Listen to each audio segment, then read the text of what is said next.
Good morning to all. Income tax, आज पूरी class में हम इनकम टैक्स और उसका बेसिक फंडामेंटल। इनकम टैक्स क्या है तुम्ही से पूछ रहा हूं। वाह वाह वाह वाह वाह, क्या बात है। जो इनकम पे टैक्स चार्ज होता है वो इनकम टैक्स है। कितना बढ़िया। इनकम के ऊपर जो टैक्स लगता है वो इनकम टैक्स है। सरल आंसर, सिंपल आंसर।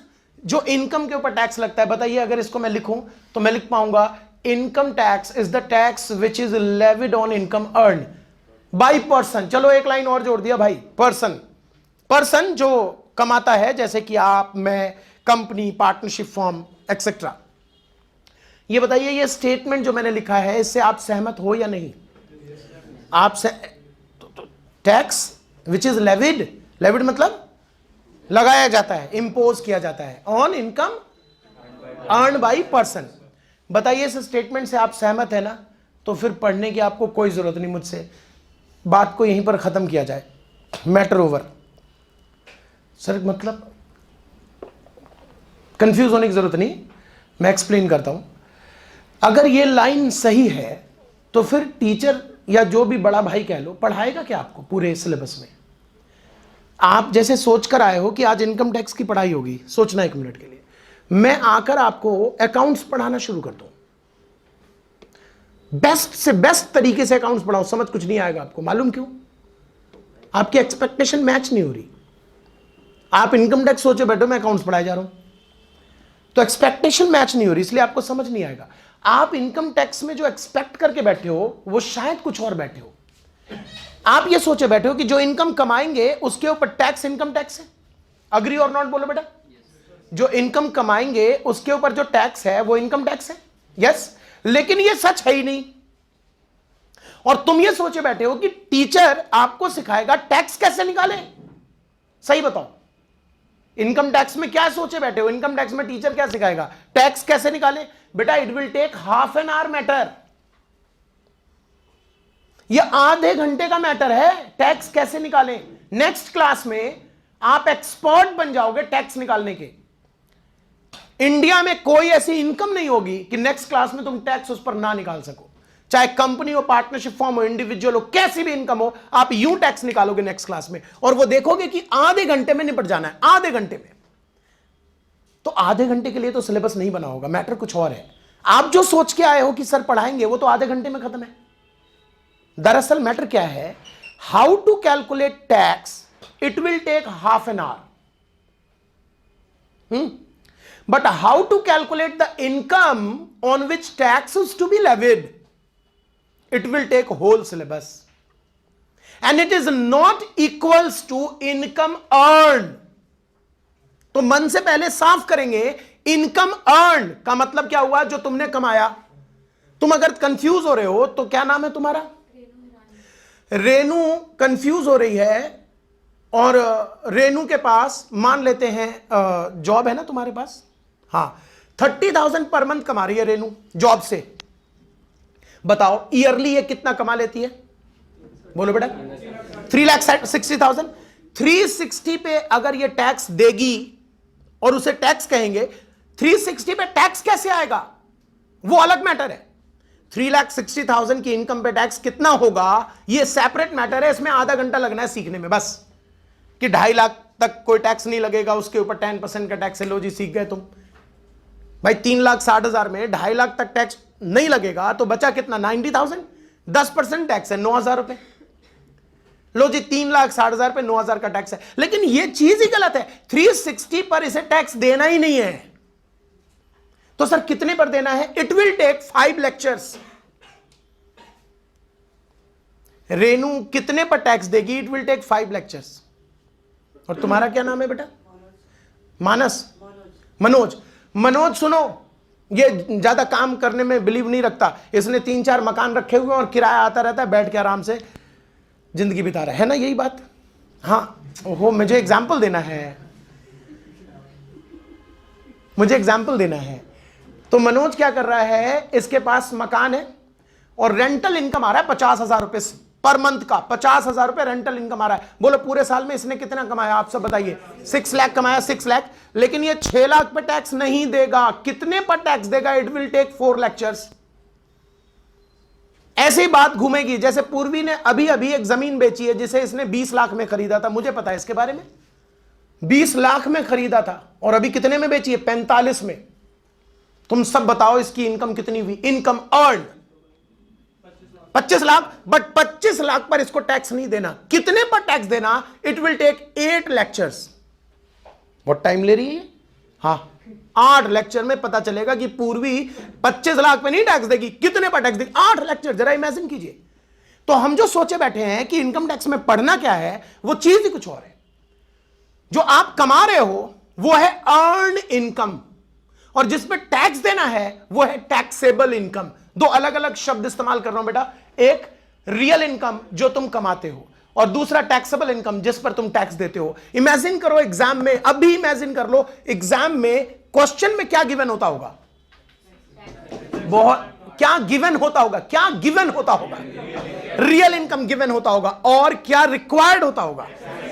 एग्जैक्टली। और टैक्स भी निकाल दो, थोड़ा सा टाइम और लगना है, लेकिन पूरा टाइम कंज्यूम होना है रियल को टैक्सेबल में कन्वर्ट करने में। करेक्ट है बेटा? तो रियल इनकम का मतलब आप समझ गए, जो अर्न किया जाए, जो सच में अर्न किया जाए, जो तुम्हें भी पता है। जैसे इसने, रेनू ने कमाया था 3,60,000, मनोज ने कमाया था 6 लाख रुपए, ये रियल इनकम है। बट टैक्सेबल इनकम, उसमें टाइम लगेगा। दरअसल हमारे सिलेबस का 80% कंजम्पशन इसी के कन्वर्जन में लगता है, और यही चीज हमें असलियत में सीखनी होती है। ठीक है बेटा? यहां तक समझ आ रहा है? ये मैंने पढ़ा है कि नहीं? और वो मैंने पढ़ा है कि नहीं? ईमानदारी से बोलना भाई, ठीक है? क्या मैंने ऐसा पढ़ाया? नहीं, मैंने कभी बोला? मैंने बोला 360 पे टैक्स नहीं देगी। कितने पे देगी? इसमें 5 लेक्चर लगेंगे, लेकिन कितने पर देगी? वो ज्यादा होगा कि कम होगा? मैंने बोला नहीं ना। लेकिन तुमने यही समझा कि नहीं? बताओ, झूठ नहीं से बताओ। और क्या समझेंगे? यही समझेंगे। और क्या दिमाग खराब आपका? और क्या समझेंगे भाई? आपने कहा कि इतने पे टैक्स नहीं देगी, तो ऑब्वियसली टैक्सेबल इनकम अलग होगा रियल से।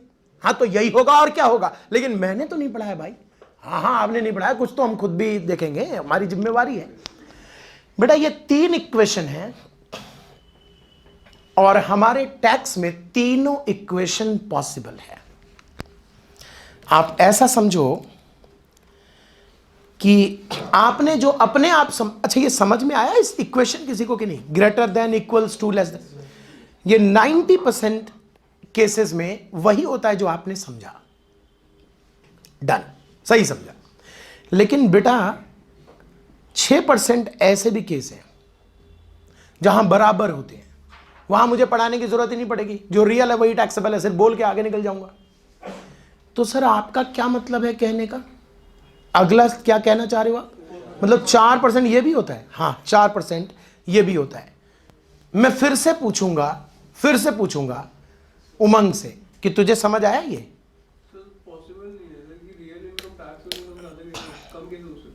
तुझे आया समझ? मैं समझा रहा हूं, तुझे समझ नहीं आ रहा? समझ क्यों नहीं आ रहा? मतलब ये ग्रेटर देन, लेस देन समझ नहीं आता क्या? समझ आ रहा है, बट अंदर में खून भी खौल रहा है। आप अगर सीधा सीधा बोलो, अगर वैसे तो हम डिसिप्लिन मेंटेन कर रहे हैं, बाकी अगर आप खुला छूट दे दो तो मार पिटाई हो जानी है अभी। ये तीसरे इक्वेशन में और कोई आपको छोड़ेगा नहीं।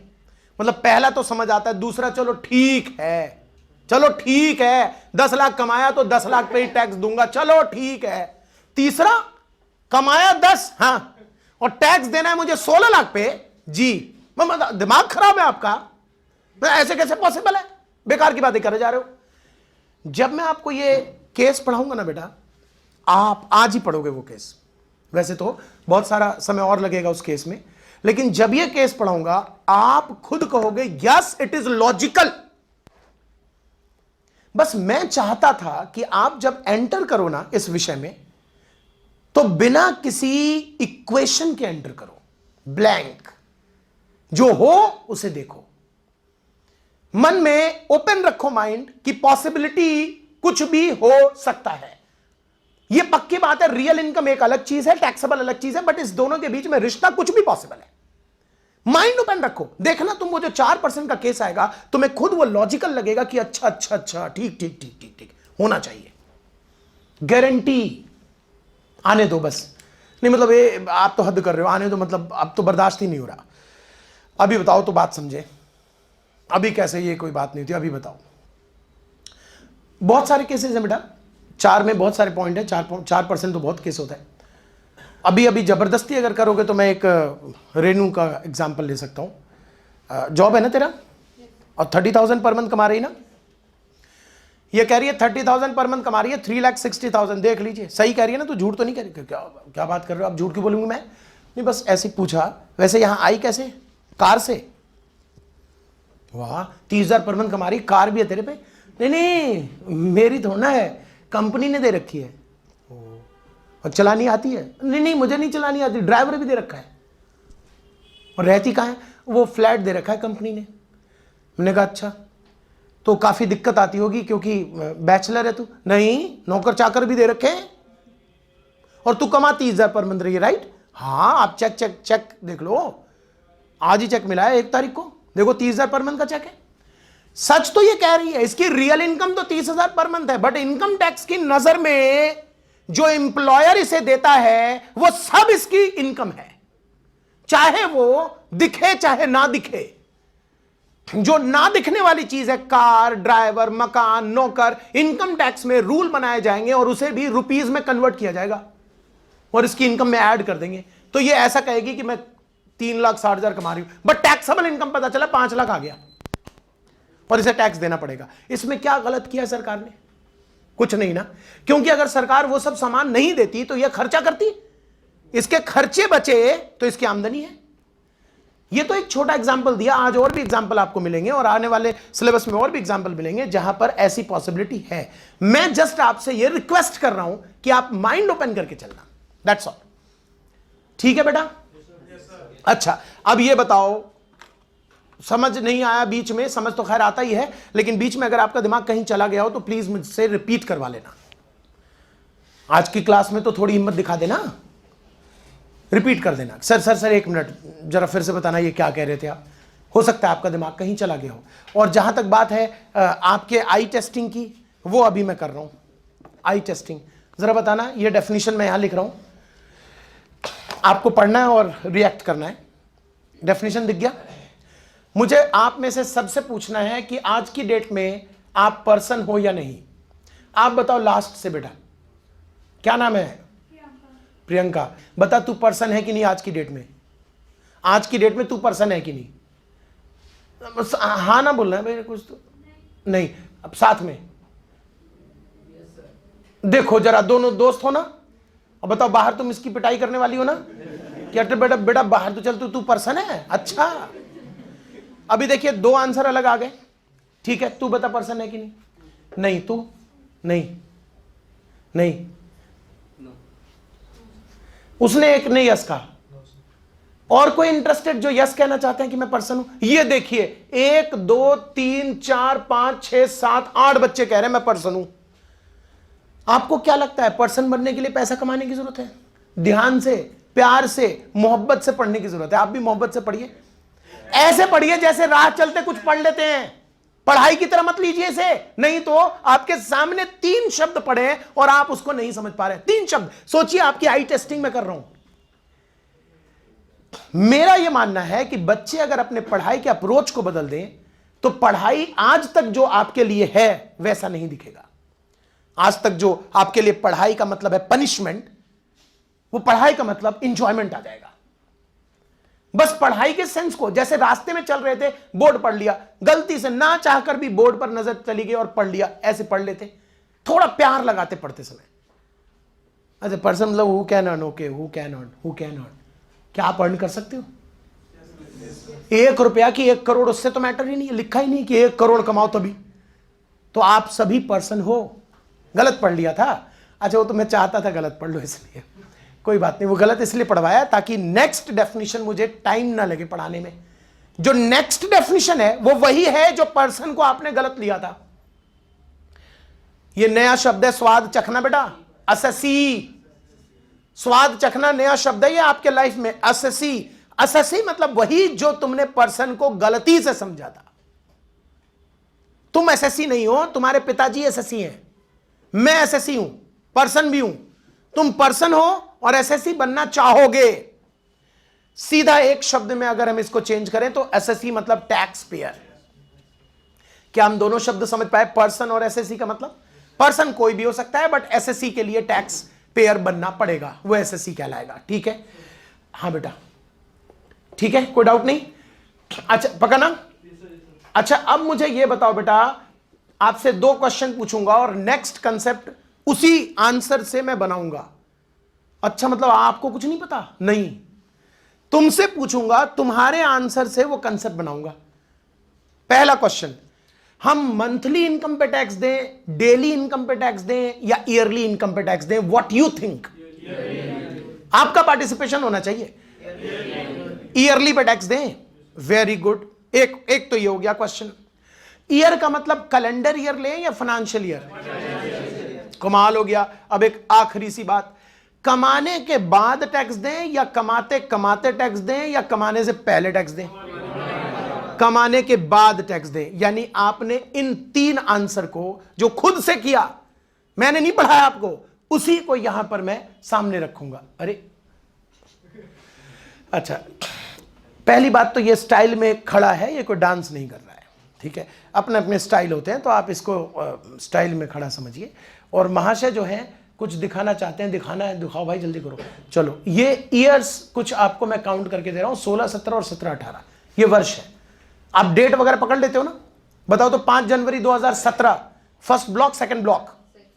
5 जनवरी 2017, 5 जनवरी 2017, 5 जनवरी 2017, 5 जनवरी 2017 पहला ब्लॉक, सेकंड, दूसरा ब्लॉक, फर्स्ट ब्लॉक पक्का? क्योंकि फर्स्ट ब्लॉक अंत कब हो रहा है? 31 मार्च 2017, तो 5 जनवरी तो पहले ही होगा ना। ठीक है, ओके। यहां पर ये आदमी यहां आपको दिखाना चाह रहा है, ये बिजली का करंट नहीं पास हो रहा, मतलब ये तो एक तरीका है प्रेजेंट करने का। ये आदमी, बता भाई क्या कर रहा है तू? ये इनकम कमा रहा है। अब आप मुझे बताइए, ये जो 16-17 में इनकम कमा रहा है, इसका टैक्स कब देगा? 17-18 में टैक्स देगा। यानी ये टैक्स पे करेगा इसका 17-18 में। ये पक्का हो गया, श्योर हो गया? ठीक है, यही आपने अभी बोला था ना, आपने जो बोला था यही बोला था। इसका मतलब आप सोचो, कोई भी आदमी जो टैक्स देगा, ऑलवेज टैक्स लास्ट ईयर की इनकम पे देगा। सोच के बताओ, मतलब करंट ईयर में लास्ट ईयर की इनकम पे टैक्स दिया जाएगा ऑलवेज। बताओ, जब भी तुम टैक्स दोगे, जिस ईयर की इनकम पे टैक्स दोगे वो ईयर गुजर चुका होगा। लास्ट ईयर जिसको हम कहते हैं प्रीवियस ईयर। ये डेफिनेशन आपने खुद बनाया, वैसे तो सुना सुना सा है, आपने कॉलेज में भी मैं भी पढ़ा हो, previous year, assessment year, but previous को प्रीवियस ही क्यों कहेंगे, ये कंसेप्ट आपको सीखना चाहिए। क्योंकि जब आप टैक्स देते हो तो वो ईयर लैप्स हो चुका होता है जिस पे टैक्स देना है, तो वो प्रीवियस कहलाता है। और जब आप टैक्स देते हो तो बताओ, टैक्स देने से पहले कैलकुलेट करना चाहोगे या डायरेक्ट टैक्स दे दोगे? सर पहले तो टैक्सेबल इनकम निकालना पड़ेगा। आप ही कह रहे थे कि रियल इनकम में तो देना नहीं, तो पहले टैक्सेबल निकालूंगा, कैलकुलेट करूंगा, फिर टैक्स कैलकुलेट करूंगा। ये जो कैलकुलेशन का ईयर होता है उसे हम कहते हैं डिटर्मिनेशन ईयर। डिटरमाइन करना मतलब समझते बेटा? क्या? तय करना है ना। डिटरमाइन करने को और क्या कह सकते हैं बेटा? कंप्यूटेशन ईयर, तय करना। इसको मैं कहता हूं हिंदी में निर्धारण वर्ष, निर्धारित करना, कहते हैं ना, तय करना, निर्धारित करना। और इसी को लॉ मेकर ने नाम दिया असेसमेंट ईयर। असेसमेंट मतलब असेस करना, वर्कआउट करना। तो जिस ईयर में टैक्स वर्कआउट किया जाए उसे असेसमेंट ईयर, और जिस ईयर की इनकम पे टैक्स दिया जाए उसे प्रीवियस ईयर। बताइए, अभी आपको एक जोड़ा पढ़ाया था, रियल इनकम, टैक्सेबल इनकम। दूसरा जोड़ा पढ़ाया पर्सन और एसएससी, देखा आपने? पहला जोड़ा था रियल और टैक्सेबल, दूसरा जोड़ा पर्सन और एसएससी। तीसरा जोड़ा आपको पढ़ाना चाहता हूं मैं। यहां पर मैंने असेसमेंट ईयर में एक छोटी सी चीज और डाल दी ताकि आपको कल को पता चल सके कि एक ड्यू डेट होता है बेटा, आपको टैक्स यहां तक देना चाहिए, और अगर आप टैक्स यहां तक नहीं दे सकते तो कोई बात नहीं, बाद में दे देना, ब्याज लेंगे, छोटा सा ब्याज 1% पर मंथ, 12% सालाना हो गया ना, पर मंथ 1% का ब्याज लेंगे। तो एक यहां आपके पास समय है, आप यहां टैक्स दे दो, नहीं दे पाए कोई नहीं, बाद में दे देना, ब्याज तो देंगे ही देंगे, ब्याज लेना पड़ेगा आपको। अच्छा, एक तो प्रीवियस ईयर होता है जिसमें हम डेफिनेशन बनाते हैं। ये डेफिनेशन मैं चाहता हूं आपके मन में चला जाए, दिमाग में, खून में बैठ जाए, इसको कहीं रटने की जरूरत ना पड़े घर जाके। यही वो अल्फाबेट है जिसकी मैं आज क्लास के शुरू में बात कर रहा था कि आज हम कोडिंग पढ़ेंगे टैक्स की, हर शब्द की कोडिंग पढ़ेंगे। तब जब हम टैक्स पढ़ना शुरू करेंगे, चाहे आप कहीं भी पढ़ो, कभी भी पढ़ो, अगर आप टैक्स कुछ भी पढ़ोगे तो ये कोडिंग काम आना है आपके। इसलिए हम इसको डिस्कस करते हैं पहली क्लास में। Financial year in which income is earn, और असेसमेंट ईयर की परिभाषा बताओ क्या होना चाहिए। Financial year in which tax is to be paid on the income which is earn during last year. Correct है? तो ये हमारा असेसमेंट ईयर और ये हमारा प्रीवियस ईयर, दो डेफिनेशन क्लियर हो गया बेटा। चल सकते हैं आगे, पक्का? अच्छा बताओ, असेसमेंट ईयर, इमेजिन, याद आया पीछे अभी असेसमेंट ईयर? मुझे बताओ असेसमेंट ईयर में सबसे पहला काम क्या करोगे? ये हुई ना बात, पार्टिसिपेट में ही दम होता है बेटा। पार्टिसिपेट का मतलब होता है कि तुम समझ भी रहे हो और तुम समझना चाह भी रहे हो और तुम किसी को समझा भी सकते हो। तो ये पहला काम हमें करना होता है, computation of total taxable income. याद रहे टैक्सेबल शब्द बोला मैंने, taxable income and tax liability. ये पहला काम, आप भी सहमत है? चलिए सेकंड काम बताइए। सर दूसरा काम क्या मतलब? टैक्स दे दो। करेक्ट, बिल्कुल करेक्ट। चलो तो टैक्स दे दो, पेमेंट ऑफ टैक्स, ये दूसरा काम है। जो टैक्स ड्यू बनता है उसको पे कर दो। अच्छा अब ये बताओ पे कैसे करोगे? हाँ कैश या ऑनलाइन में, कैश या चेक?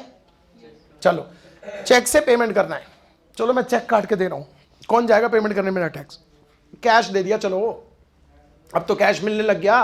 50,000 का टैक्स बनता है मेरा, मैं आपको पकड़ाता हूं ये 50,000 रुपए, भाग मत जाना बस, और टैक्स जमा करा के आओ। जाओ जाओ टैक्स जमा करा के आओ। सर मतलब कहां जाए वो तुम बताओ, कहां जाना चाहिए? बैंक या इनकम टैक्स डिपार्टमेंट? या इनकम टैक्स डिपार्टमेंट के अंदर बैंक? बैंक जाना चाहिए या इनकम टैक्स डिपार्टमेंट? हमारा कोई भी टैक्स बेटा, चाहे सेल टैक्स हो या इनकम टैक्स हो या कस्टम हो या एक्साइज हो या सर्विस टैक्स हो, टैक्स बैंक में जमा होता है। आप ही बताइए टैक्स हम किसको देंगे? सरकार को। तो सरकार ने सभी बैंकों में अपना खाता खुलवा रखा है और आपको कहीं डरने की जरूरत नहीं है। नीचे उतरना है, राइट जाना है कि लेफ्ट जाना है उसकी चिंता नहीं करनी, जिधर दिल करे उधर चले जाओ। कोई भी बैंक जो पहला तुम्हें दिखे अंदर चले जाओ, कहो भाई साहब टैक्स जमा करना है। एक बार खेल के देखना चाहिए तुम्हें, इस उम्र में ही खेल सकते हो, बड़े होके तो और शर्म आएगी, अभी ये उम्र है। एक बार ही खेलने चले गए, बैंक गए, भाई साहब हमें टैक्स जमा करना है, प्रैक्टिकल एक्सपीरियंस। तो वहां से जब आवाज आएगा तो भाई चीख चिल्ला क्यों रहा है, टैक्स जमा करना है तो ये पकड़ चालान। हमने कहा चालान? चालान मतलब हमने कोई रेड लाइट जम किया जो चालान? ये मतलब चालान का क्या मतलब है आपका? दरअसल रेड लाइट जम करके ही आपने चालान भरा है, इसलिए चालान से आपका जो कनेक्शन है वो एक नेगेटिव थॉट है कि कुछ पेनल्टी, कुछ पिटाई, कुछ पनिशमेंट, मतलब चालान कट जाएगा। ध्यान रखना, चालान कट जाएगा। दरअसल चालान का असली मतलब होता है सरकार को टैक्स देने की विधि, मेथड। जो सरकार को आप टैक्स देते हो उसे चालान कहते हैं। चालान के जरिए सरकार के पास टैक्स पहुंचता है। चालान के ना बेटा बहुत सारे नंबर होते हैं, नंबर से डिपेंड करता है कि आपने कौन सा चालान जमा किया और कौन सा टैक्स सरकार को चला गया। इनकम टैक्स जमा कराने के लिए आपको चालान भरना पड़ता है नंबर 280 नंबर चालान। क्या अभी सीखा क्या? ये सब कोई नॉलेज थोड़ी है, इंफॉर्मेशन है। अब तुझे नहीं पता था तो कैसे बोलेगा? अभी पता चला, अब कोई पूछ ले। तो 280 नंबर का चालान जमा कीजिए, उसके जरिए आपका टैक्स सरकार को चला जाता है। अब 280 नंबर चालान डिपेंड करता है कि आप जो टैक्स जमा कर रहे हैं वो मैनुअल कर रहे हैं तो बैंक जाकर कीजिए, बैंक जाकर कीजिए, और ऑनलाइन कर रहे हैं तो घर बैठकर इनकम टैक्स की साइट खोलिए, वो आपको कनेक्ट कर देगा। वहां भी चालान तो भरना पड़ेगा, तब आपको बैंक के साथ कनेक्ट करेगा, पासवर्ड और आईडी, और आप अपने बैंक के थ्रू उस पेमेंट को एग्जीक्यूट करवा पाएंगे। तो बताइए टैक्स दो तरीके से जमा कर सकते हैं आप, मैनुअली और ऑनलाइन, लेकिन दोनों तरीके से जमा कराने के लिए आपको क्या चाहिए? चालान। चालान 280 नंबर का चालान चाहिए। अब मुझे बताइए पहला काम क्या किया आपने असेसमेंट ईयर में? नहीं सही बताइए, बोर होने की जरूरत नहीं। पहला काम क्या किया?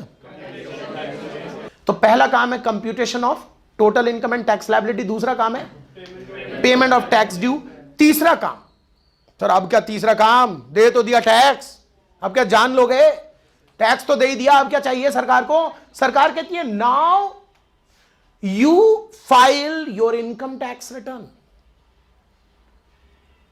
हम क्यों फाइल करें इनकम टैक्स रिटर्न? वैसे इनकम टैक्स रिटर्न क्या होता है, सुना है नाम आपने कभी इनकम टैक्स रिटर्न का? कभी नाम सुना है आपने? आईटीआर का कभी नाम सुना है?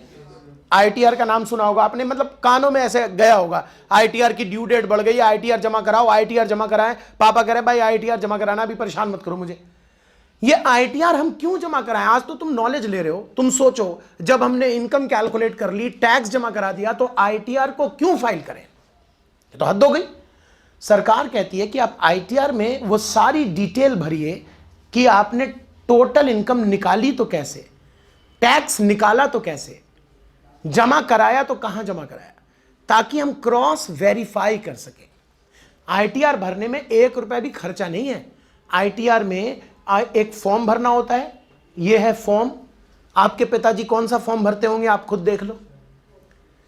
जॉब करते हैं तो वो ऊपर वाला फॉर्म भरते होंगे, नहीं बिजनेस करते हैं तो ये 4था नंबर फॉर्म भरते होंगे, नहीं पापा डायरेक्टर कंपनी में तो कंपनी का फॉर्म यहां भरा जाता है, मंदिर में पुजारी हैं, ट्रस्ट है, वो यहां भरा जाता है। तो सबके लिए उन्होंने फॉर्म अलग अलग बना रखे हैं।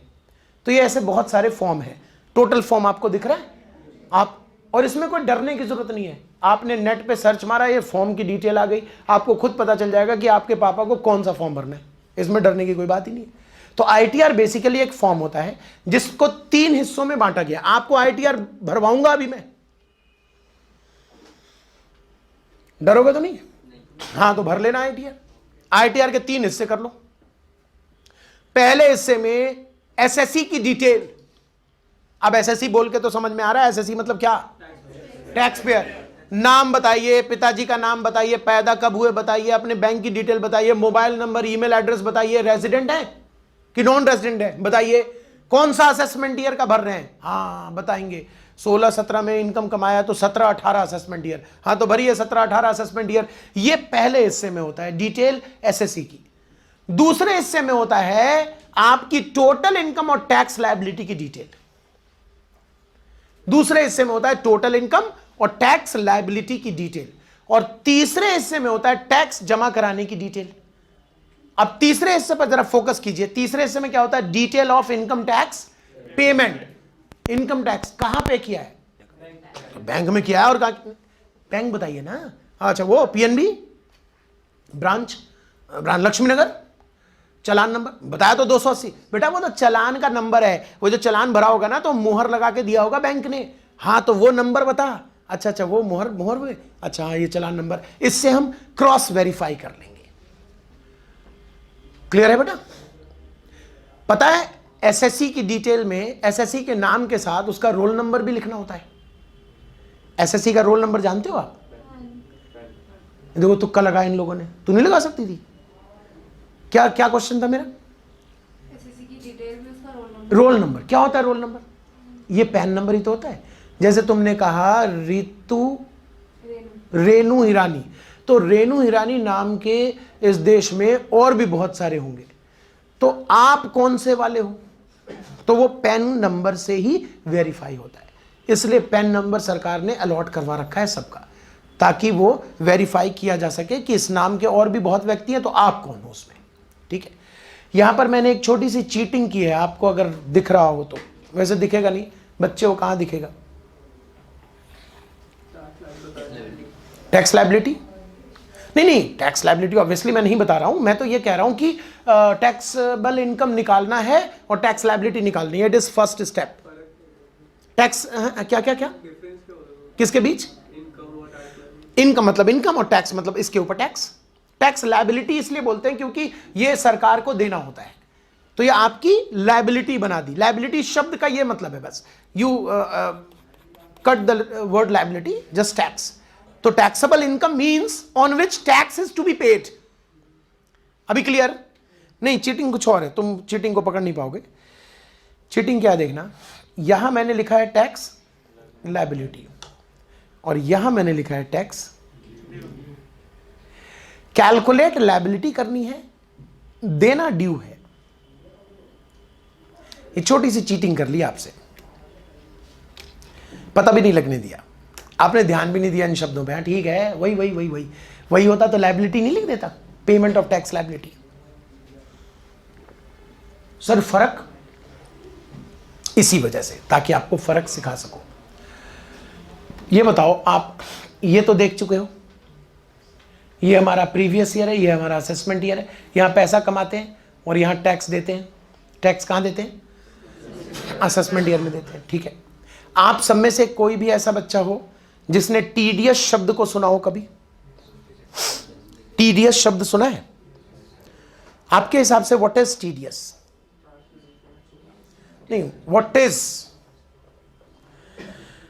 डिटेल है tax deducted at source, but exactly TDS क्या है? एनीवन पार्टिसिपेट करो, आगे में नहीं बढ़ना, अभी ब्रेक रखना है, पार्टिसिपेट करो। टीडीएस के बारे में कोई भी बच्चा? हाँ बेटा, नाम बताओ आप अपना। अंकित। हाँ बेटा बताना। वो माइनस करते हैं। That should be deduction, that should be deduction from your income, it is called deduction. ये है tax deducted, deducted at source. Sir जब इनकम अर्न करी तुरंत तभी टैक्स डिडक्ट हो गया? डिडक्ट हो गया। और जैसे इसमें तो हम इनकम अर्न करने के नेक्स्ट ईयर पे कर रहे हैं, उसमें तुरंत ही जैसे इनकम तुरंत कमाया और टैक्स डिडक्ट हो गया। तो ये क्या मतलब हुआ टैक्स डिडक्ट हो गया? सैलरी में कुछ परसेंट टैक्स कट जाता है, कोई किसी के बिहाफ पे टैक्स कट कर लेता है। कौन होता है वो बदमाश टैक्स काटने वाला? मारेंगे उसे, टैक्स काट लेता है हमारा। बताओ बताओ, टैक्स हम जमा कराएंगे, तुम काट लोगे, ये कोई तरीका है? टीडीएस बेसिकली जो आप सबने सुन रखा है, आज आप उसको डिटेल में पढ़ भी लोगे, अब भी 5 मिनट में। मैजिक ही है भाई साहब। टीडीएस विल टेक 2 लेक्चर्स और मे बी 3 लेक्चर्स, और ये मैजिक ही है आपके अंदर की 5 मिनट में आप पढ़ रहे हो, समझ रहे हो। ये आपकी काबिलियत है, मेरे तरफ से तो कुछ नहीं, मैं डिलीवर कर रहा हूं, आपके ऊपर डिपेंड कर रहा है कि आप समझ रहे हो कि नहीं। कौन बैठे पीछे, कौन, क्या नाम है बेटा आप जो बैठे हो? अमित। ये आप पे डिपेंड है बेटा अमित कि आपको समझ आए कि नहीं आए। मैं 5 मिनट में टीडीएस को बता रहा हूं, लेकिन टीडीएस को बताऊंगा अपने ढंग से। मेरे हिसाब से टीडीएस चोरों को पकड़ने का मैकेनिज्म है। आप ये जानो ही मत सैलरी से कट जाता है या वहां से कट जाता है या यहां से कट जाता है। टीडीएस है चोरों को पकड़ने का मैकेनिज्म। अच्छा सर, चोरों को पकड़ते हैं क्या? हां। टीडीएस का फंडा क्या है? जैसे मैंने एक कंपनी में रिपेयर का काम किया, मैं एक कॉन्ट्रैक्टर हूं, तो मैंने एक कंपनी के दीवार का, उसकी बिल्डिंग का रिपेयर किया। हमारा तय हुआ है कि वो हमें 2 लाख रुपए देगा। कंपनी ने तय किया है 2 लाख रुपए मैं दूंगा। मैं कहा ठीक है, 2 लाख में बात बन जाएगी। मैंने रिपेयर किया। जैसे ही कंपनी मुझे 2 लाख देने लगा, आप मुझे बताओ यहां पर पेयर कौन है और पेई कौन है? कंपनी कौन है, पेई या पेयर? इमेजिन करना है, सीखने के लिए आपका इमेजिनेशन बहुत जरूरी है। तो कंपनी कौन है? पेयर है। और मैं कौन हूं बेटा? पेई हूं। जैसे ही कंपनी ने 2 लाख रुपए की पेमेंट करनी चाहिए, तुरंत आकाशवाणी मतलब सरकार का अनाउंसमेंट हुआ। आकाशवाणी यही हो गया, सरकार ने अनाउंस किया, सुनो भाई पेयर रुक जाओ। कंपनी रुक गई। हाँ जी कहिए, क्या तुम पेयर हो? जी। क्या तुम कॉन्ट्रैक्ट के लिए पेमेंट कर रहे हो? जी। तो एक काम करो, 1% टीडीएस काट के पेमेंट करना। कंपनी ने कहा भाई साहब कैसी बात कर रहे हैं, 2 लाख का तय हुआ है, बहुत मारेगा रंजीत कुंवर। रंजीत कुंवर ने रिपेयर का काम किया, 2 लाख रुपए तय हुआ है, मैं 2000 काट लूं, 1% 2000 होता है। वो कहेगा यार चीटिंग है, ये क्या बात हुई? गवर्नमेंट सेज घबराओ नहीं, रंजीत कुंवर को कहना कि उसका 2000 सरकार के पास सुरक्षित है, डूब नहीं गया। कंपनी ने कहा ठीक है जी ऐसा कह देंगे। ऐसा कह के कंपनी ने 2000 काट लिया। बताइए कंपनी ने मुझे कितना पेमेंट किया? 198। मैंने कमाया कितना? 2 लाख। यही तो खूबसूरती है, मैंने रिसीव 198 किया बट कमाया कितना? 2 लाख। मैंने 2 लाख कमाया और मैं अपनी इनकम में 2 लाख दिखाऊंगा। अपनी इनकम और भी कमाऊंगा, सब कुछ जोड़ लूंगा, लेकिन इनकम 2 दिखाऊंगा, 2 लाख, जबकि 2000 मिले नहीं मुझे। जब मैं अपनी पूरी टैक्स लायबिलिटी निकालूंगा, टैक्स लायबिलिटी, जब मैं अपनी पूरी टैक्स लायबिलिटी निकालूंगा, टैक्स लायबिलिटी पूरी निकालूंगा जब मैं अपनी, तो वो आएगा, मान लेते हैं 40,000। मान लिया, अज्यूम्ड कि मेरी टैक्स लायबिलिटी 40,000 आई। बता सकते हैं क्या मैं 40,000 पे करूंगा सरकार को या 38,000? मैं कहूंगा हुजूर वो जो 2000 टीडीएस था उसे एडजस्ट करो। तो टीडीएस क्या है? एक पेयर काट लेता है और सरकार को जमा करा देता है, और पता है पीछे मेरा एड्रेस लिखता है। वो 2000 के नोट पे जब सरकार को जमा कराएगा वो 2000, और कंपनी क्या अपने पास रखेगी ना? काटने के बाद कंपनी क्या करती होगी? बैंक में जमा कराती है सरकार के खाते में, और पीछे लिखती है डिटेल, रंजीत कुंवर का 2000, पैन नंबर भी लिखती है मेरा। पता चला दूसरे रंजीत कुंवर को चला गया। फिर जब मैं सरकार से कहता हूं कि हुजूर 40,000 मेरी टैक्स लायबिलिटी तो 40,000 है, बट मेरा ड्यू बनता है 38,000, 2000 वो एडजस्ट कर लो ना सर। वो कर लेती है सरकार। क्या ठीक कह रहा तू, तेरा पैसा आया हुआ है, ठीक ठीक, डन डन डन। ये है टीडीएस। बट सर आप तो कह रहे थे चोरों को पकड़ने के लिए। हाँ तो देखो ना तुम, मेरे ये जो 2 लाख रुपए आए हैं कंपनी से, ऐसे ऐसे मैंने कईयों से कमाए। किसी से 5, किसी से 6, किसी से 10, किसी से 20, सबका 1-1% सरकार को गया। यस और नो?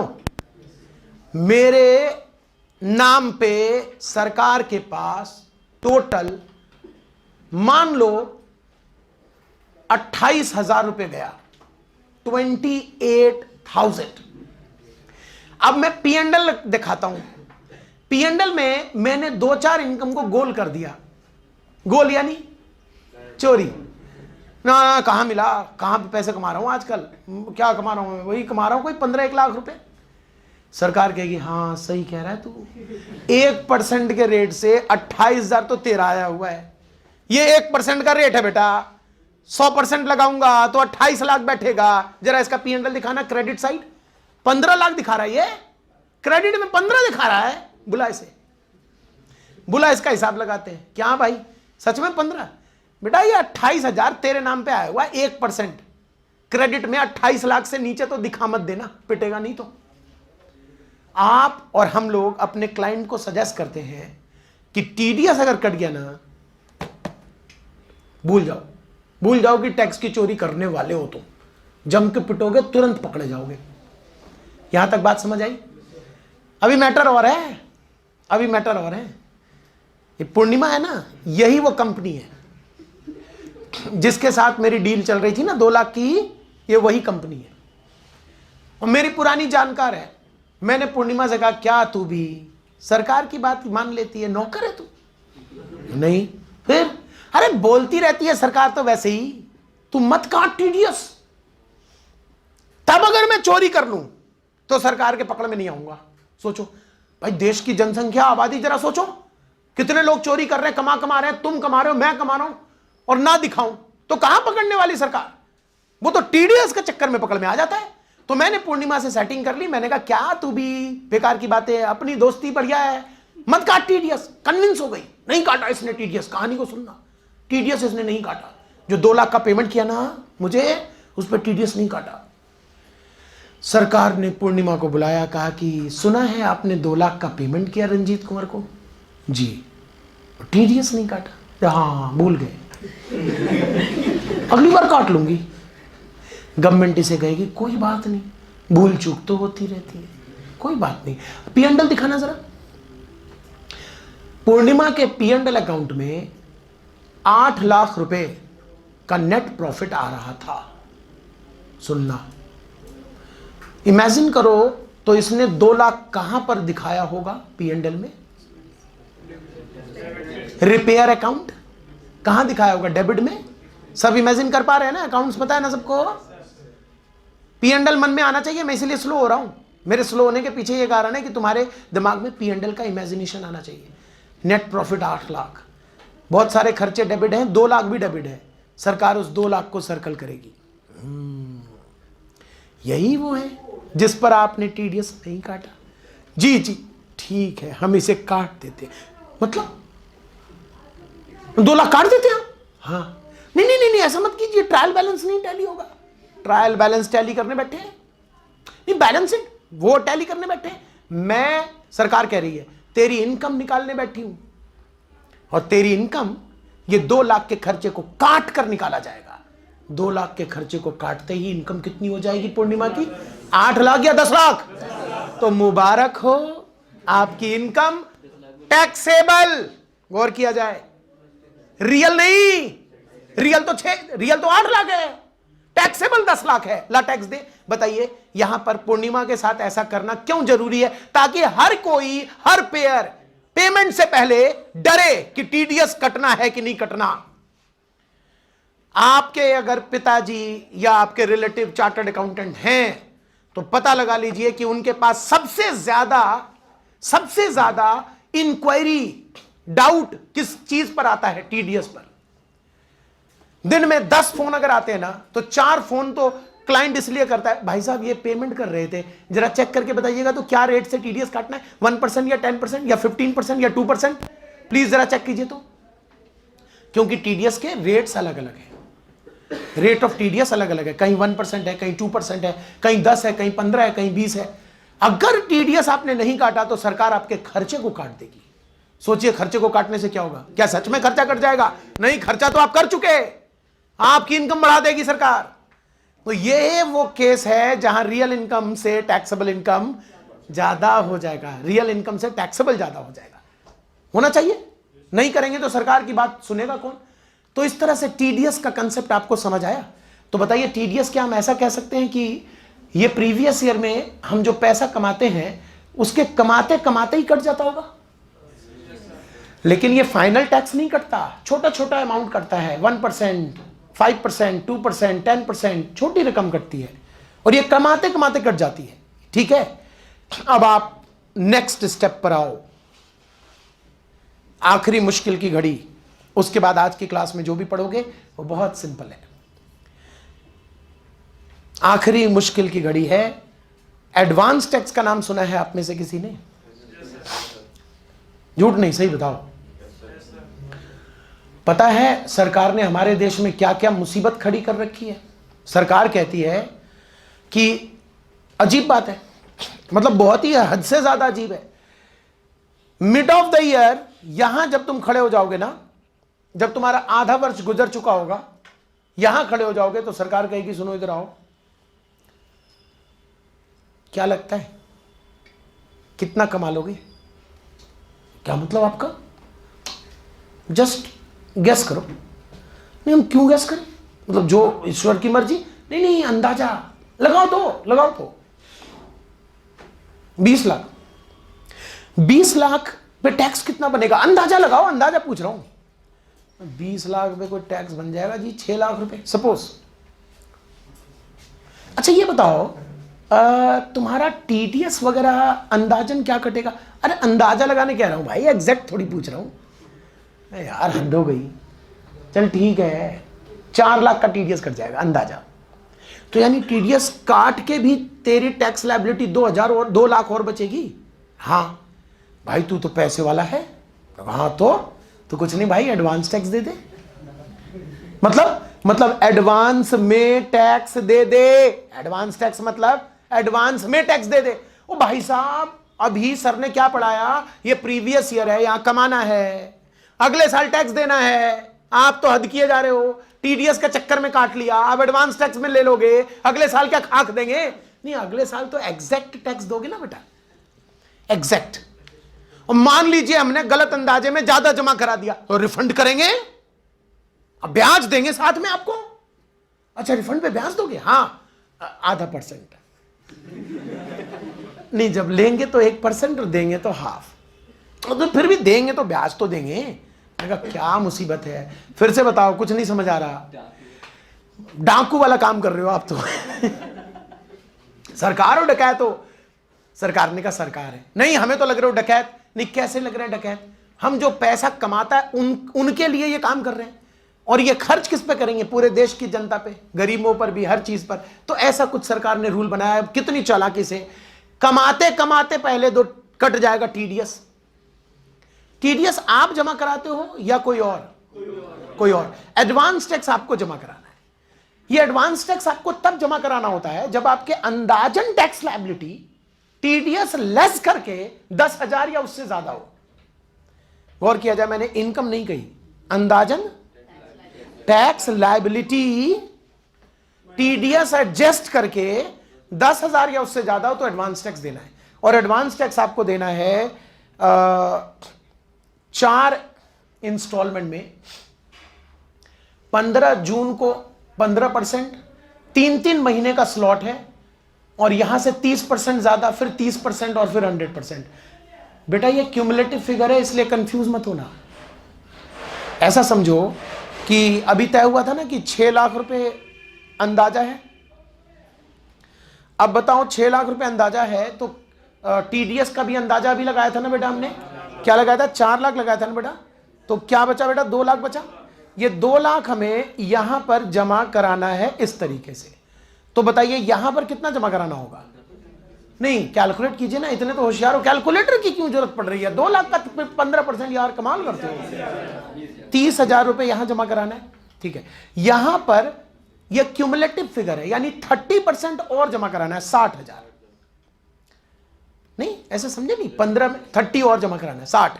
यहां पर 30 और जमा कराना है, 60। और यहां बचा खुचा, जैसे यहां 30 जमा करा चुके ना आप, तो 30, 60, 60 जमा करा चुके हैं। अब 25% और जमा करा दो, 50,000। इस हिसाब से 2 लाख पूरा जमा करा दिया। सर हद कर रहे हो आप, सब जमा करवा लिया, बचेगा क्या हमारे पास? असेसमेंट ईयर में क्या करूंगा? असेसमेंट ईयर में आपको फाइनल टैक्स निकाल के जमा कराना पड़ेगा ड्यू डेट पे।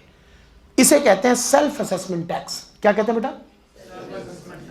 नहीं सुना नहीं मैंने, क्या कहते हैं? Self assessment tax. कभी टीचर को सोते हुए देखा आपने?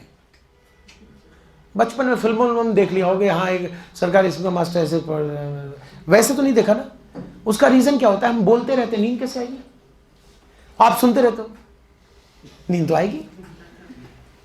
तो ट्रिक समझ आया कि आपको सुनना कम, बोलना ज्यादा है। तो बताओ सेल्फ असेसमेंट टैक्स बोल तो दिया, होता क्या है? चलो पढ़ाओ। नीचे आदमी मिल गया एक, हाँ भाई बहुत पढ़ लिया, तू बता क्या क्या पढ़ लिया तूने? Self assessment tax. तो कैसे पढ़ाओगे, क्या बताओगे? एक आम बच्चों को जैसे समझाना पड़े कि देखो असेसमेंट ईयर में टैक्स देते हो, हाँ जी असेसमेंट ईयर में टैक्स देते हो, तो जो तुम्हारा टैक्स बना वो मान लो एक्चुअल में जो फाइनल टैक्स बना वो 5 लाख बना जी, और तुम्हारा टीडीएस कट गया 2 लाख, हाँ जी। 2 लाख तुमने एडवांस भी जमा करा दिया टैक्स, हाँ जी, तो 1 लाख नहीं बच गया? हाँ, वो कहलाता है सेल्फ असेसमेंट टैक्स। खुद से असेस करते हैं ना, इसलिए इसको कहते हैं सेल्फ असेसमेंट टैक्स, और वो आपको जमा कराना होता है। कब जमा कराना होता है? यानी असेसमेंट ईयर में जो फाइनल टैक्स जमा कराना है उसको क्या कहते हैं? SAT, self assessment tax. आपको मैंने कहा था आज ऑलमोस्ट टैक्स के बारे में सब पढ़ा दूंगा, ये जरूरी भी है। तब जब पढ़ोगे ना चीजों को तो एकदम से स्वाद आने लगेगा। पहले से पता होगा कि टीडीएस कट रहा है तो घबराने की बात नहीं है। यहां तो मुझसे क्वेश्चन पूछ सकते हो, नहीं पूछोगे? चलो मैं पूछता हूं फिर से। लगभग 15 जून पे मैं खड़ा हूं और सरकार मुझसे पूछती है क्या लगता है तुम्हें कितना कमा लोगे? आओ तुम अब दोबारा। मुझे लगता है मैं 0 कमाऊंगा। लगता ही तो था, हाँ तो लग रहा है, इसमें क्या कर लोगे तुम? लगने की बात थी ना, हाँ तो 0 कमा रहा हूं, बोलो तकलीफ है क्या तुम्हें? नहीं, मतलब सीधा मतलब हो गया तो तुम एडवांस टैक्स मतलब नहीं दोगे? हाँ नहीं दूंगा। मतलब ये जबरदस्ती है क्या? अंदाजा लगाओ क्या कमाओगे, अंदाजा लगाओ, ये कोई तरीका है? नहीं दे रहा, जा। सरकार कहती है कोई बात नहीं, अगर आप नहीं देना चाहते एडवांस टैक्स नाराज मत होइए, कोई बात नहीं, बस ना, हाँ बस, और कुछ नहीं। अब असेसमेंट ईयर आने दीजिए, हाँ तो फिर ड्यू डेट आएगा, हाँ तो तो पूछूंगा कि कितना टैक्स लायबिलिटी है। हाँ तो क्या हो गया, अंदाजा कुछ और फाइनल कुछ तो होता ही है, उसमें क्या है, अंदाजा तो लोग गलत लगा ही लेते हैं, इसमें क्या दिक्कत है। सरकार तब कहेगी कि अंदाजा अगर 10% से ज्यादा गलत लग गया ना, मतलब आपका फाइनल टैक्स बना 2 लाख और आपने अंदाजा 0 लगाया था ना,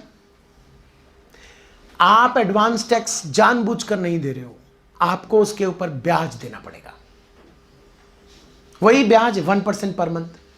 अब आप बताओ, आपका टीचर एडवांस टैक्स, मैं एडवांस टैक्स देता होऊंगा कि नहीं? है? नहीं देता।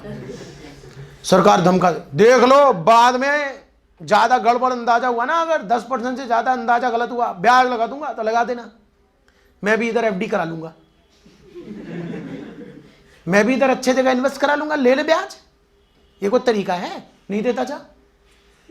एडवांस टैक्स जनरली देते हैं बड़े बड़े लोग। अभी देखना 15 मार्च जब आखिरी आएगा ना, तो अखबारों में नाम आएगा, अक्षय कुमार ने इस बार 29 करोड़ का एडवांस टैक्स दिया, फोटो के साथ।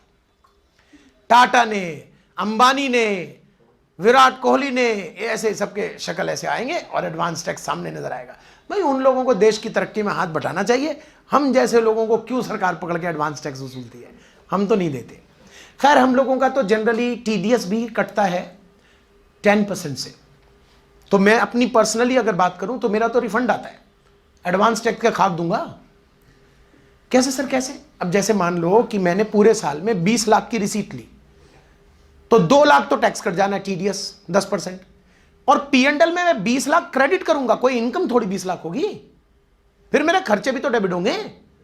तो मेरा जो टैक्स बनता है वो लगभग आज तक का रिकॉर्ड है कि 2 लाख से कम ही बना। तो जब 2 लाख से कम बना टैक्स और 2 लाख टीडीएस कट गया, तो रिफंड ही तो आएगा।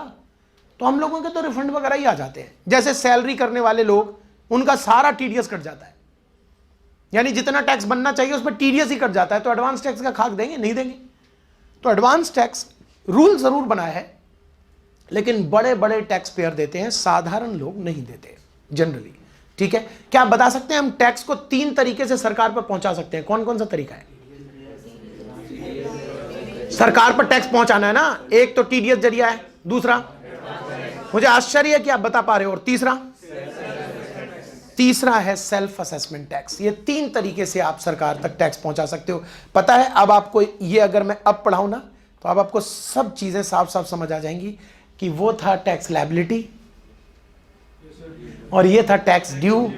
और तभी सर ने कहा था कि आईटीआर के आखिर कॉलम में 1 पेज का कॉलम होता है, ये साधारण नहीं होता, कि तेरा टीडीएस कितना जमा हुआ, एडवांस टैक्स कहां तेरा तूने जमा किया, सेल्फ असेसमेंट टैक्स तू कितना जमा कर रहा है, ये पूरी डिटेल भरनी होती है इसमें। तो ये था हमारा हिसाब जो आप समझ गए।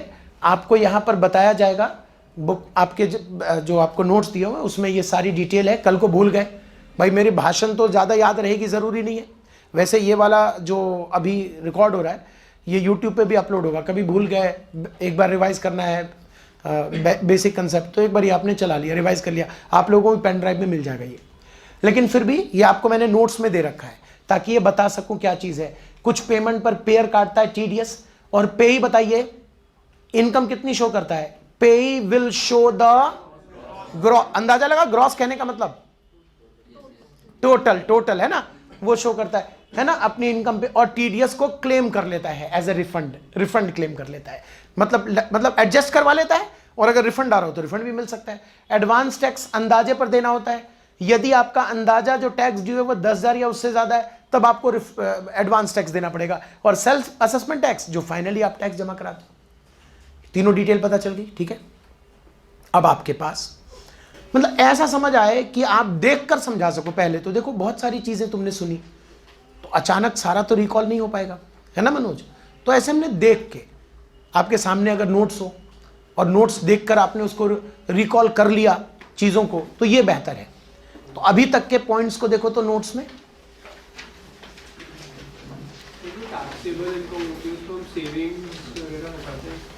अभी आएगा ना फर्क क्यों है रियल और टैक्सेबल में, है ना फर्क? नहीं, एग्जैक्ट वो देखेंगे अभी सिखाऊंगा आपको। याद रहे, आगे नहीं, वहीं तक जहां तक हमने अभी देखा है वहीं तक आपको रिकॉलिंग करनी है, देखना है। मिला बेटा, नोट्स मिला आपको? पूर्णिमा देखो बेटा, दिल्ली में पंजाब से एक व्यक्ति आता है और कहता है कि मुझे सामान चाहिए। मैं कहता हूं 50,000 रुपये लूंगा। उसने 50,000 मुझे दे दिए और 10,000 यूनिट माल मुझसे खरीदा। मैंने 10,000 यूनिट माल उसे पकड़ा दिया कि ले रख 10,000 यूनिट।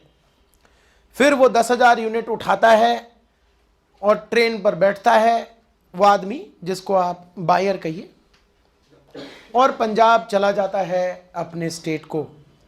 बताइए, इस तरह की सेल पर CST या वैट क्या लगेगा?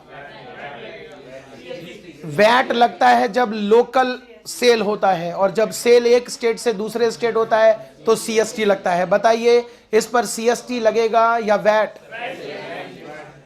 वैट की आवाज तेज आ रही है, बट CST भी कहीं ना कहीं दबा हुआ है, तो CST आएगा। कितने लोग हैं CST आएगा में?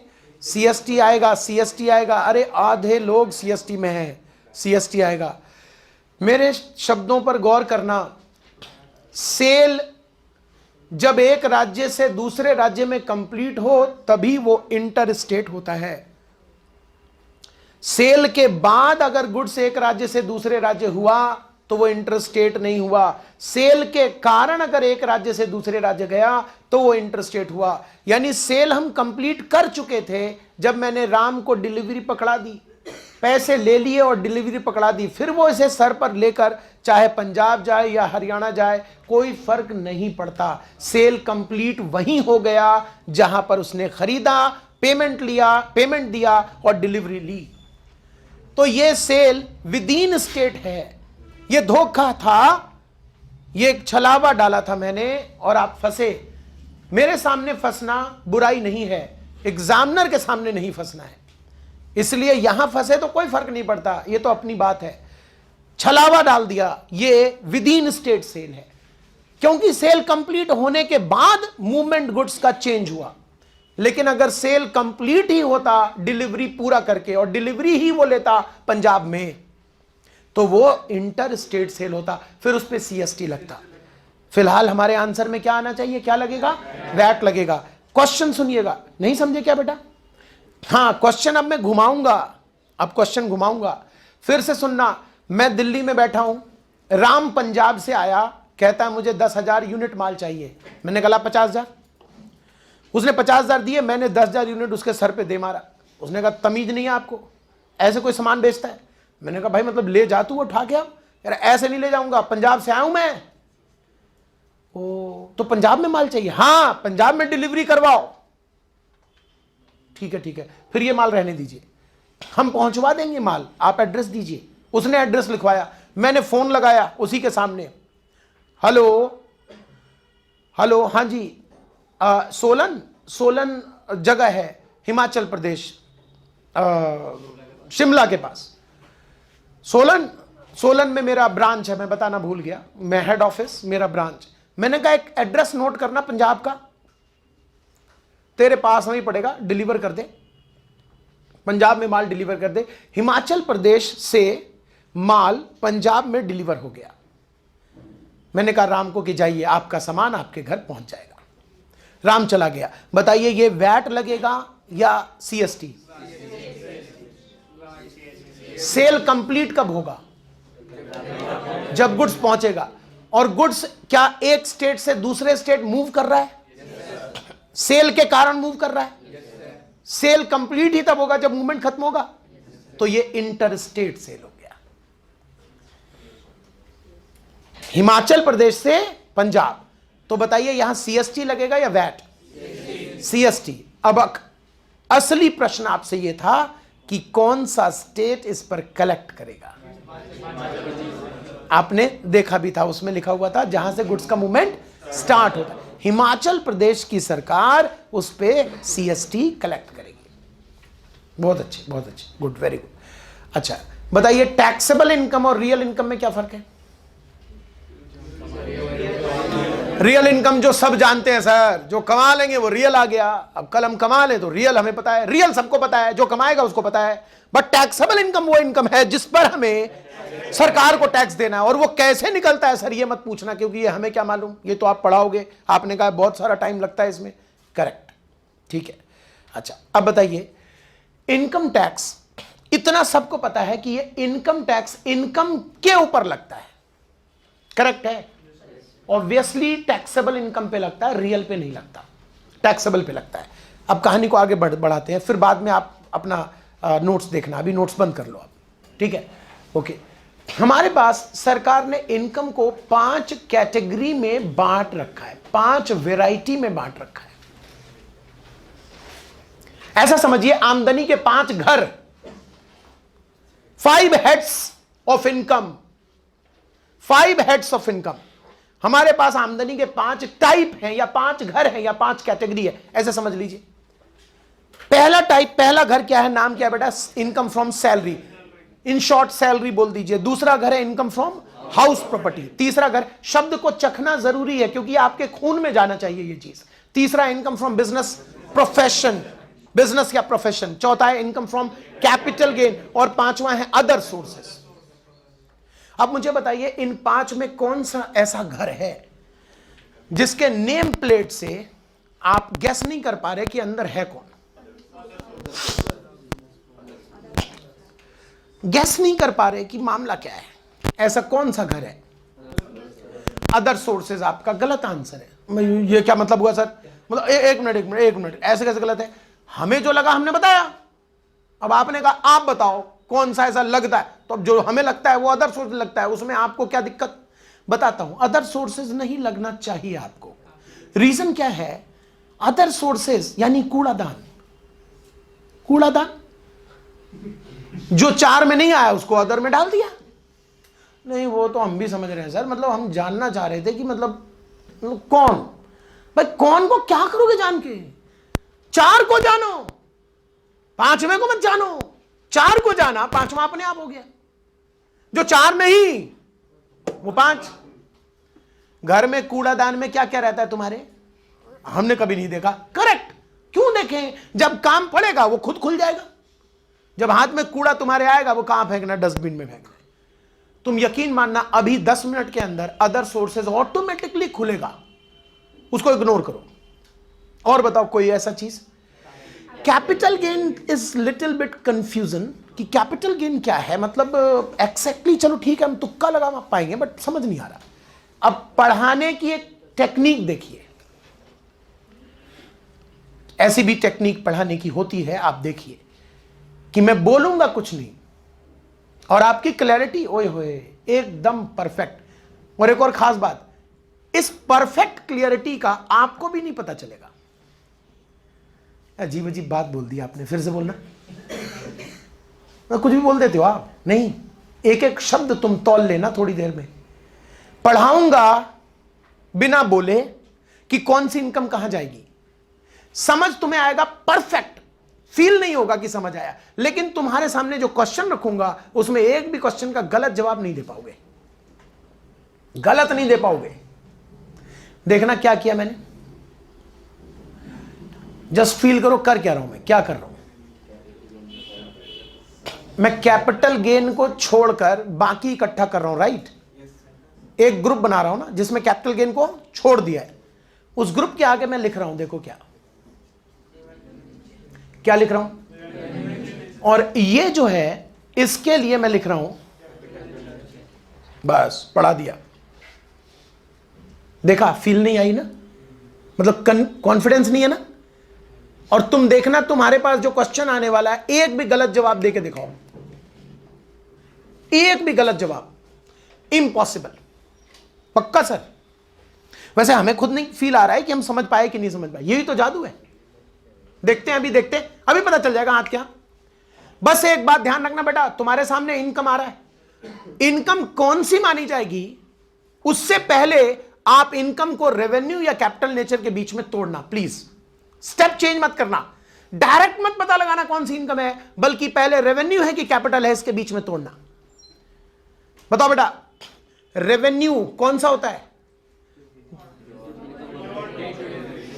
बार बार, रेकरिंग नहीं बोलते, रेकरिंग नेचर। और कैपिटल मतलब कभी कभार। बस इतना फर्क तो जानते हो ना। तो चलो हो जाए, देखें कितने पानी में है कौन। सबसे पहले ये महाशय, इनसे मिलो। ये जॉब कर रहे हैं साहब के पास और पॉकेट में पैसे ही पैसे। बताइए ये नेचर कौन सा है? बेटा अगर रेवेन्यू नेचर है ना, तो तुम्हारे पास 4 घर हैं। रेवेन्यू है तो 4 घर हैं। 4 घर कौन कौन से बेटा? Salary, house property, business profession, other sources. इन 4 में कहां जाएगा ये तुम अपने दिल से पूछना, दिमाग से नहीं। दिमाग को कूड़े में डालो। क्या बात कर रहे हो सर? दिल से, दिल से। रेवेन्यू आ जाए ना तो 4 घर में जो तेरा दिल करे वही मानना। अरे जब दिल से सही आ रहा है आंसर तो दिमाग की जरूरत क्या है? ना आए तो देखेंगे। तो पहले क्या पकड़ना है? नेचर। अगर वो रेवेन्यू है तो 4 में से एक जगह, और अगर वो कैपिटल है तो सोचो ही मत, फिर तो एक ही जगह जाएगा जी। तो बताइए इसका क्या हिसाब है? सर ये तो सिंपल है, सैलरी है तो वैसे भी हम लगा लेते। बता, कोई बात नहीं, टफ भी आएगा तुम्हारे लिए। सिंपल से शुरू कर रहे हैं, टफ भी आएगा। देखो ये मैडम, दादी माँ, इन पे मकान और चढ़ा रखा है किराए पर। पहले ये पता लगाओ, ओहो नए नोट, क्या बात है, नए नोट आ गए। अच्छा ये बताओ, ये रेवेन्यू नेचर है कि कैपिटल नेचर है? क्या ये बार बार आएगा? तो कैपिटल नेचर हुआ कि रेवेन्यू? रेवेन्यू के 4 घर, salary, house property, business profession, other sources, जो तुम्हारा दिल करे। हाउस प्रॉपर्टी सही लग रहा है, बट हाउस प्रॉपर्टी में ना बेटा, हाउस को मत पकड़ लेना, नेचर को पकड़ना।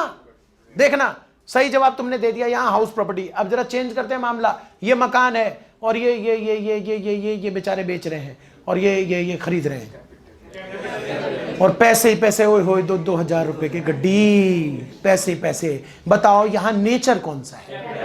कैपिटल नेचर है तो कहां जाएगा? फिर से गलती मत करना कि मन में तुमने एक नया ही रूल बना लिया, किराए पे दिया तो हाउस प्रॉपर्टी और बेच दिया तो कैपिटल गेन। ये सब नहीं रटा रहा मैं आपको वो चीज दे रहा हूं जो लॉ मेकर बनाते समय सोच रहा था। ये जो आप बना रहे हो, ये साधारण बच्चे ऐसे ही पढ़ते हैं। बेटा किराया दिया तो हाउस प्रॉपर्टी बोलेंगे, बेच दिया तो कैपिटल गेन बोलेंगे। ऐसे नहीं पढ़ना हमें। हम ये जाने क्यों बोलेंगे। कैपिटल नेचर है इसलिए कैपिटल गेन में चला गया, वो हाउस प्रॉपर्टी में गया। लेकिन याद रहे, हमेशा बेचना कैपिटल नेचर नहीं हो सकता। जरा सोचो कि अगर ये रियल एस्टेट के लोग बेच रहे होते तो बताओ, ये जो बेच रहे हैं क्या ये कैपिटल नेचर है इनका? तो कहां जाएगा? बिजनेस प्रोफेशन में जाएगा। मैटर चेंज हो जाएगा। यानी आपको असली चीज पकड़नी है, रेवेन्यू नेचर कि कैपिटल नेचर। रेवेन्यू नेचर तो 4 घर और कैपिटल नेचर तो 1 घर। बोलो अब तो क्लियर हो रहा है? अब जरा देखना। हाँ जी मैडम बताइए। अच्छा ज्वेलरी है इनके पास और इन्होंने ज्वेलरी बेची है। पहले बताओ क्या ये तुम्हें ज्वेलर दिखती हैं? वैसे तो दिखती तो नहीं ज्वेलर। अब मतलब अब लिख दे कि हम ज्वेलर हैं तो अलग बात है। हाँ नहीं ज्वेलर नहीं है ये। तो बताइए अगर ये ज्वेलर नहीं है और अपनी ज्वेलरी बेच रही हैं तो कैपिटल नेचर तो कहां जाएगा? Capital gain. है ना क्लियर? और अगर सेम फंडा ये ज्वेलर शॉप वाले बेचें तो कहां जाएगा? Business profession. लॉजिक बिल्कुल साफ है। ठीक है, क्लियर है ना लॉजिक? और बताइए ये जो डिबेंचर है इस पर ब्याज आता है, सुना है आपने कभी? डिबेंचर पे जो ब्याज आता है, बताइए ब्याज पूरे लाइफ में एक बार आएगा? क्या बात कर रहे हो सर? आता रहेगा जब तक हमारे पास रहेगा, आता रहेगा। मतलब सीधी बात, I want to know revenue nature या कैपिटल नेचर? Revenue nature. 4 घर है तुम पे। देखा कूड़ादान खुद खुल गया। तुम्हारे दिमाग में लोड डालना ही नहीं है। जैसी ब्याज लेकर तुम कहोगे सैलरी नहीं, salary house business other sources आ तो गया। अदर सोर्सेज में सोचना क्या है? Other source. यही डिबेंचर ये आदमी अगर बेच दे, हाँ बेटा अदर सोर्सेज हो गया। यही डिबेंचर अगर बेच दे तो कैपिटल गेन हो जाएगा। यानी कि तुरंत नेचर चेंज, इनकम के हेड चेंज। यहीं पर अगर ये आदमी ये कह दे भाई मुझे पहचाना नहीं, कौन? हम जी शेयर ब्रोकर है जी, हमारा तो जी धर्म है खरीदना बेचना। वो धर्म है तब वो कैपिटल गेन नहीं, तब वो बिजनेस प्रोफेशन। तुरंत मामला चेंज हो जाएगा। डिपेंड करता है नेचर पे। ये महाशय जो है ये सीए बन चुके, मुबारक हो जी, अच्छा है। अभी रिजल्ट आया पीछे जनवरी में, सीए का रिजल्ट आया फाइनल का, तो ये सीए बन चुके महाशय। अब सुनिए इनके मन में कितनी बड़ी गलतफहमी है। ये कह रहे हैं now I am professional, true, then my income should come under income from business profession, wrong. Why? क्योंकि तुम्हारे सीए बनने के बाद दो रास्ते खुल जाते हैं, तुम मूव किधर करोगे उस पर निर्भर है। बट आई एम प्रोफेशनल, हो गए तुम प्रोफेशनल, लेकिन अगर तुम्हारा रुख इस तरफ को हो गया, तुम इंप्लॉय बनना चाहते हो किसी के, तो तुम्हारी इनकम कुछ भी कर लो, तुम्हारी इनकम सैलरी की होगी। Get it? बट अगर तुम इंटरप्रेन्योर में जाना चाहते हो, अपना ही ऑफिस खोलना चाहते हो, अपना सेटअप लगाना चाहते हो, तब तुम्हारी इनकम जाएगी income from business profession. Business profession को हम कहते हैं बेटा पीजीबीपी, पी से प्रॉफिट, जी से गेन, पीजी हो गया ना, पी से, जी से, और बीपी खुद बना लो, business profession, profit and gain from business profession. तो बताओ बेटा हमारे पास इनकम के कितने हेड्स हो गए? 5 हेड्स हो गए। अब लो जी, अब सच्चाई सुनो। अब तक क्या था? धीरे धीरे सच्चाई को बताना चाहिए, एक साथ सच्चाई का डोज देने से कंफ्यूजन आ जाता है। पहले जो आपके मन का भ्रम था वो दूर किया कि बेटा रियल इनकम पे टैक्स नहीं देते, टैक्सेबल पे देते हैं, और कैसे निकलेगा उसमें टाइम लगेगा। अब आपके भ्रम को दूर कर रहे हैं कि टैक्सेबल इनकम भी जो आएगी ना, उसको टोटल करेंगे, टोटल, और उसको टोटल करके उस पे टैक्स नहीं देंगे। मतलब रियल पे तो टैक्स देंगे ही नहीं, करेक्ट। टैक्सेबल पर भी टैक्स नहीं देंगे, करेक्ट। टैक्सेबल इनकम 5 हेड से टोटल करेंगे और उसे कहेंगे ग्रॉस टोटल इनकम। अब सरकार तुम्हें अच्छा नागरिक बनाने के लिए तुम्हें कुछ डिस्काउंट देती है। आ गया बेटा, अब आपकी बात आ गई, अब आ गई आपकी बात। डिस्काउंट, अच्छे काम करो, पैसे तो खूब कमा रहे हो, करते क्या हो इसका? जी हम पैसे का क्या करते हैं? कुछ नहीं जी, बैंक में रख देते हैं। देखो बेवकूफ को, बैंक में रख देते हैं। अरे नेशनल सेविंग सर्टिफिकेट खरीदो, लाइफ इंश्योरेंस करवाओ, मेडिकल इंश्योरेंस करवाओ, डोनेशन दो, अच्छे अच्छे काम करो, तो तुम्हारी इनकम को हम डिडक्शन दे देंगे, लेस कर देंगे डिडक्शन।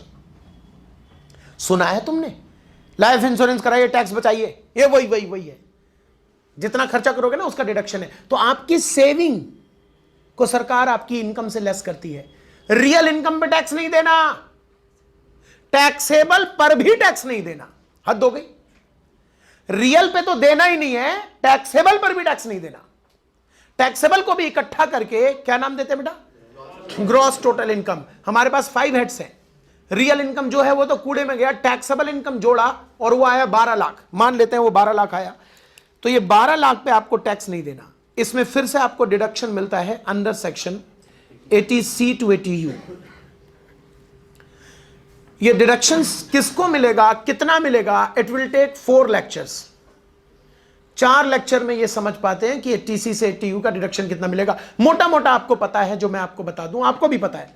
लाइफ इंश्योरेंस कराना होता है, मेडिकल इंश्योरेंस कराया, नेशनल सेविंग सर्टिफिकेट खरीदा, पीपीएफ में पैसे जमा कराए, एफडी कराया है पोस्ट ऑफिस वगैरह में, तो आपको सरकार ने ये छूट दे रखी है। डिडक्ट, आपने डोनेशन दिया, मंदिर मस्जिद गुरुद्वारे इन सबको डोनेशन दिया, तो आपको सरकार छूट देती है। यही है वो छूट जिसको हम कहते हैं डिडक्शन। डिडक्शन का मतलब होता है जो इनकम को क्या कर दे, बोलो, डिडक्ट कर दे, कम कर दे, उसको डिडक्शन कहते हैं। और इसके बाद आता है बेटा टोटल टैक्सेबल इनकम, इस पर आपको टैक्स देना है। आपके जो सिलेबस के लेक्चर्स बटे हुए हैं, आपको थोड़ा सा आश्चर्य होगा तो बता देता हूं फिर भी। जैसे टैक्स निकालने में हमें 2 लेक्चर लगाना है, आपको यहां पर छूट कैसे लगानी है उसमें 4 क्लास लगना है। और छोटा सा चीज आपको परेशान करेगा, सैलरी मान लीजिए 6 लाख रुपए है, हाउस प्रॉपर्टी मान लीजिए 2 लाख रुपए है, बिजनेस प्रोफेशन में मान लीजिए लॉस आ गया, पॉसिबल है लॉस आ गया? अच्छा, कैपिटल गेन मान लीजिए है ही नहीं, अदर सोर्सेज मान लीजिए है ही नहीं, तो अब आपको क्या करना चाहिए? टोटल करना चाहिए। भाई टोटल तो करोगे कि नहीं करोगे? अब टोटल करोगे। टोटल करने में अरे बेटा 2 क्लास लगेगा टोटल सिखाने में। ये थोड़ा आपको परेशान करने वाला था ये स्टेटमेंट कि सर क्या हद हो गई, आप भी ना अच्छा मजाक कर रहे हो, मतलब टोटल हम नहीं खुद कर लेंगे ना बेटा, आप नहीं कर पाओगे। टोटल को सिखाने में 2 लेक्चर लगेंगे। सर लिखो, हम अभी लिखवा रहे हैं, मतलब आप मान जाओ ना। अरे लिखो तो बताओ, 8 लाख लिख लो, 6 2 8 और -4 कितना, 4 लाख लिख लो। ये गलत है। तो 2 लेक्चर में हम इसे सीखेंगे टोटल करना। मतलब ऐसे मतलब समझ नहीं पा रहे बेटा। जैसे मोहल्ले में कोई अगर लॉस में आ गया तो मोहल्ले के सभी घर से एडजस्ट नहीं कर सकता। इनकम टैक्स मोहल्ला है और उसके अंदर घर कितने हैं बेटा? इनकम टैक्स मोहल्ला, देखो ना, मुझे पढ़ाने की जरूरत ही नहीं पड़ रही, तुम खुद ही पढ़ रहे हो। इनकम टैक्स मोहल्ला है, उसके अंदर घर कितना है बेटा? 5। एक घर में अगर दुख हो, दुख, दूसरे घर में सुख हो, प्रॉफिट में हो, तो जरूरी नहीं है दोनों घर का आपस में बनता हो। इस मोहल्ले में झगड़े हैं काफी सारे। इस मोहल्ले में खड़ूस आदमी है, ये खड़ूस है, कहता आ मत जाना मेरे पास कोई लॉस में, बहुत मारूंगा। ये इस मोहल्ले का चहेता बच्चा है, तुम्हारे जैसा प्यारा चहेता बच्चा, किसी भी घर में जाके टॉफी बिस्किट कुछ भी खा लेगा। यहां तक कि खड़ूस के घर भी ये चला जाता है, इसको कोई नहीं मना करता। फिर इसकी अलग कहानी, इसकी अलग कहानी, इसकी अलग कहानी। ये पूरी कहानी पढ़नी है हमें। हम इसे पढ़ाई की तरह पढ़ते ही नहीं है, कहानी की तरह पढ़ेंगे। और कहानी की तरह 2 लेक्चर में हम इसको टोटल करना सीखेंगे। फिर इसमें अलग टाइप, इसमें अलग टाइम, इसमें अलग, इसमें अलग, इसमें अलग, इस तरीके से आपका सिलेबस कवर होता है। फिर टीडीएस जो आज मैंने आपको 5 मिनट में पढ़ाया, 3 लेक्चर। एडवांस टैक्स जो मैंने आपको 5 मिनट पढ़ाया, 2 लेक्चर। इनकम टैक्स रिटर्न के बारे में 10 मिनट में बताया, उसमें पूरा 1 लेक्चर। इस तरीके से आपका पूरा सिलेबस ड्रॉ होता है। कुछ पूछना चाहते? कुछ भी नहीं पूछना चाहते? क्यों पूछेंगे, है ना? ये आपको मैंने दे रखा है बुक में। ठीक है बेटा, ठीक है, हाँ, थैंक यू।